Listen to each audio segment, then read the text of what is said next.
else was present at that meeting? Question number 5, Nicky Wagner. Thank you, Mr Speaker. To the Minister of Canterbury Earthquake Recovery, what reports has he received on the outlook for increased employment opportunities in the rebuilding of Greater Christchurch?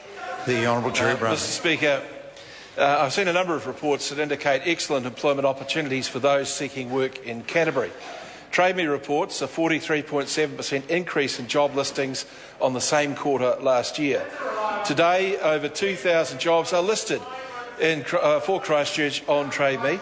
The ANZ Job Ads Index released today said Canterbury newspaper ads rose 5.9% this month alone. The Jobs Online Skilled Vacancies Index was up 24% on September of last year.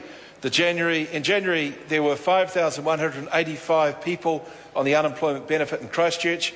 In September, that number was down to 3,131. In addition, construction companies are gearing up to employ more people as insurers bring more work to their operations. That increased employment will also stimulate the secondary employment market. The opportunities are going to increase as the rebuild gains momentum. Nicky Wagner. Thank you, Mr Speaker. To the Minister for Canterbury Earthquake Recovery, what support is the government giving to maximise the employment opportunities in Christchurch? The Honourable Jerry Brown. Well, Mr Speaker, recently the government announced the establishment of a new Canterbury Skills and Employment Hub. This will be a one-stop shop for employers to list vacancies, to recruit from work and income, or from the various building and rebuilding training programs that are operating in the city. The Skills Hub was funded from a $42 million fund that's been set aside for additional training places as part of a comprehensive cross-agency response to meet additional demands for labour for the reconstruction under the name Skills for Canterbury.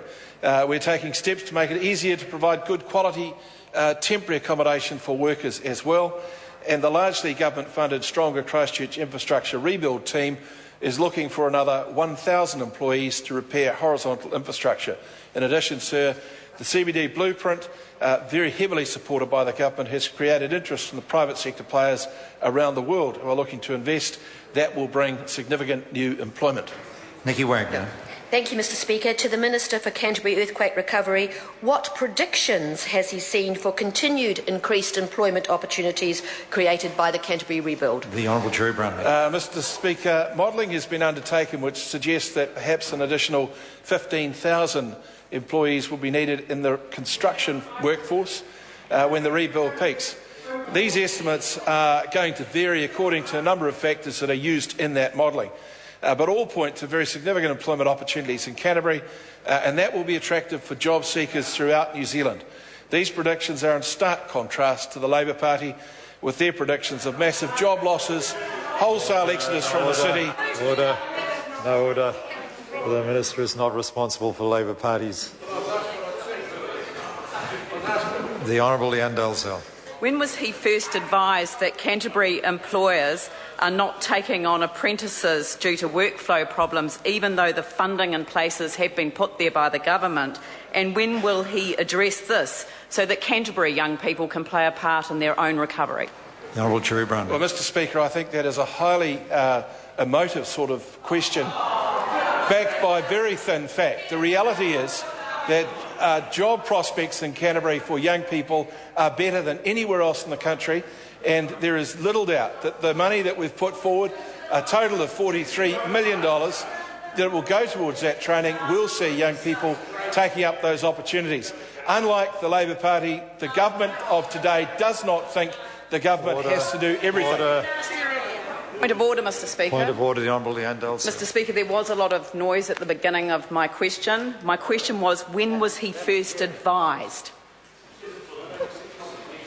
The Minister obviously disputed what was the content of the member's question, and that's my dilemma in asking him to answer further. The member does have, there are further supplementaries if the member wishes to pursue that particular issue, because the question went on to include other information that the Minister then disputed.